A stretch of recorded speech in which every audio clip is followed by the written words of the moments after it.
A beautiful day for chubbing. It's a bit bright, but fortunately the river's nicely coloured, and I think if these easterlies stay nice and quiet as they promised to do, we should have some good fishing.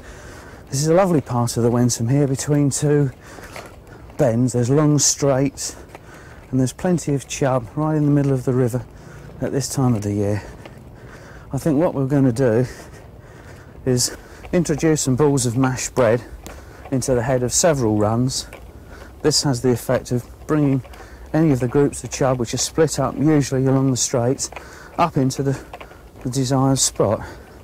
I've got a pile of old bread scraps in the bag, and I usually dunk these in the landing net first and have a look at the river and see which type of swims I fancy fishing.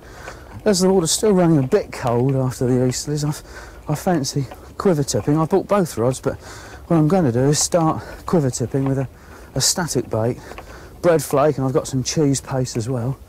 And then we'll see how things go. Later on in the day, if the sun's warmed it up a little bit, I think we might try a bit of long trotting if the fish fancy a bait that's higher up in the water.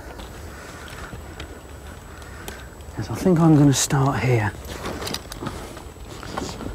This has always been a very good swim. Underneath that tree on the opposite bank there. Usually the chub hang around this eddy and just off that tree, and then once you've had a couple or so, they tend to move back down the straight. Sometimes, if the river's very heavy, full in spate, they'll be even under my own bank because there's another back eddy created.